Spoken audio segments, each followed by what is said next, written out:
एक और कहानी आज हम बात करेंगे। एक अमीर पिता थे और उनका एक बेटा था, बहुत बिगड़ैल। उसका नाम ही था नटखट।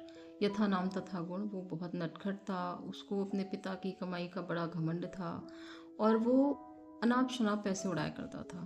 पिताजी बड़े परेशान कि इतनी मेहनत से मैं कमा रहा हूँ और ये किसी चीज़ को समझ नहीं रहा है। एक संत के पास उन्हें लेकर के गए और उन संत को कहा कि ये इस तरह का इसका स्वभाव है, तो कृपया इसे आप दीक्षा दें या इसको ध्यान दीजिए इसकी तरफ। तो संत ने कहा ठीक है, आप मेरे पास छोड़ दीजिए।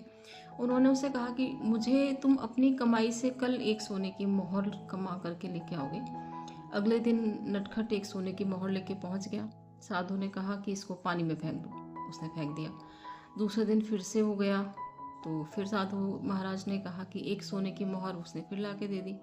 संत ने कहा कि जाओ इसको पानी में फेंकाओ। वो फिर से उसको ले जा करके पानी में फेंकाया। तीसरे दिन फिर से वही हुआ कि सोने की मोहर लेकर के पहुंचा और संत ने कहा कि जाओ इसे पानी में फेंक दो।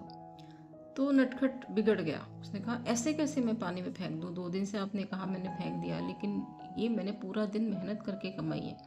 संत ने कहा आज तुम्हें मेहनत की कमाई का एहसास हुआ और अब तुम समझ गए हो कि पैसा कितनी मेहनत और कितनी शिद्दत से कमाया जाता है। 2 दिन तुमने जो मोहर कमाई थी वो तुम्हारी कमाई की नहीं थी, तो तुम उसे बड़े आसानी से फेंका है। और ये सच था। पहले दिन उस बच्चे ने मोहर मांगी थी अपने अमीर पिता से, दूसरे दिन अपने मित्र से, लेकिन तीसरे दिन जब संत ने सबको मदद करने से मना कर दिया तो उन्होंने खुद कमाया और वो उसको फेंक नहीं पाया। सो मेहनत की जो कमाई होती है ना, उसका कहते हैं ना, मेहनत से कमाई गई रोटी का स्वाद अलग होता है। सो हार्डवर्क से कभी नहीं डरना है हमें, हार्डवर्क से कभी पीछे भी नहीं हटना है।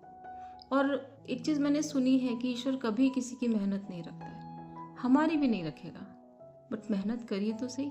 ईश्वर ने सबको वो हुनर दिया है कि हम अपनी मेहनत से कमा सकें, अपना परिवार का पालन पोषण कर सकें और हो सके तो हम समाज को भी कुछ दे सकें, क्योंकि समाज ने हमें बहुत कुछ दिया है। तो हमेशा खुश रहना है, मेहनत की कमाई करनी है। राधे राधे। भगवान आप सबको हमेशा खुश रखे।